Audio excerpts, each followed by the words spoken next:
1917 is directed by Sam Mendes, and this is an exceptional story about Lance Corporals Schofield and Blake, who are asked to go deep into German territory to go and tell 1,600 men who are about to jump over the top into German front lines to tell them to stop the attack, because this is an obvious setup by the Germans to get them all massacred.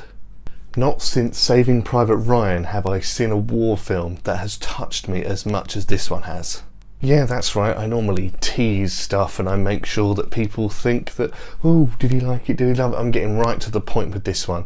This movie, it changes the face of war films. It's that good. You know, I thought Fury was good and Saving Private Ryan's been a classic since 1997, but honestly, this changed the entire landscape of it. Now, Sam Mendes is a fantastic director and he's dipped his toe into war films before. He did the amazing Jarhead. I'm a big fan of that movie. So for him to go to Jarhead, which is, yeah, it's really good, but to go to this, on something, it must have popped in his brain, because this is just so different, so touching. He did it all in a continuous take, in quotation marks. There is, you know, if you know what you're looking for, you can see them, but it's shot in a continuous way, following these two Lance Corporals from where they are in their trench to a trench miles and miles and miles away. It's going to take them like 2 days to get to. You follow it all. It's absolutely, except who would have thought that was the best way to do it? You think one continuous take, not, you know, I've seen it done in films like Birdman. I'm a big fan of that. But this is taken to like the nth degree. It's exceptional. You've thought of a way to make... You've never met them until they're lying next to a tree at the start of the movie. That's your backstory. They're asleep. One of them has a brother in the infantry they're going to save. That is it. And yet you follow them from start to finish and you fall in love with the characters. You fall in love with their pain and what they're going through. Also, the first 10 minutes of this movie, you see them slowly walk through no man's land, and it's honestly gut-wrenching and makes you feel ill at the death, destruction, the pieces of horses everywhere with rotten faces, and this is the most realistic thing I've ever seen. How do they get any set pieces like this? It looks like 1917. It looks like the 1900s in wartime.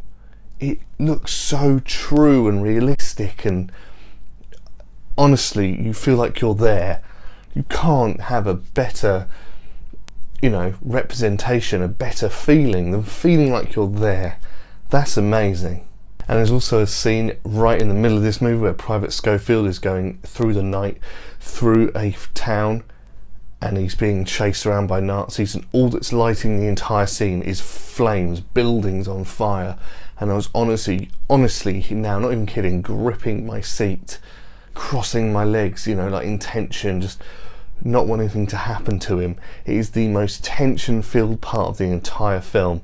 It was amazing. It told a story with light and movement. There was nothing else being said. Light, movement, and will the Nazi come in front of him? Will he be okay? That's all you care about. That's all me and my partner cared about, was, is he going to be okay? This is exceptional. He doesn't have any bullets. He's running around. That's all he can do is run. He can run and try and find a river to jump into. That's it. Also, George McKay as Schofield was honestly Oscar-worthy performance. Absolutely insane. So good. He makes you feel more than absolutely anything. He loses so much. He goes through so much. You see the things he sees and you feel like you're with him. It's just absolutely heart-wrenching. It is so perfect. If he doesn't at least get a nod, I will be very, very disappointed. He is amazing.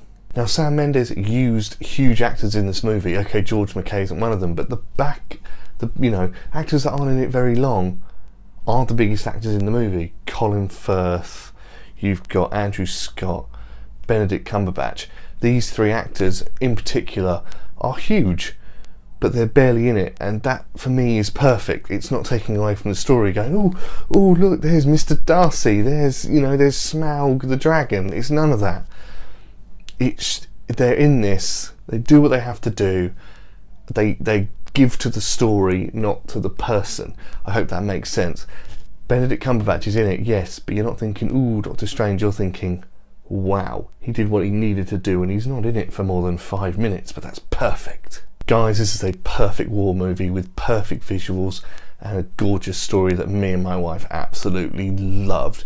And so with all that being said, guys, I'm going to give 1917 a 5 out of 5. So there you have it, guys. It was my take on 1917. Now, if you have seen the movie, then please, as always, let me know. Let's have a good old chinwag about it.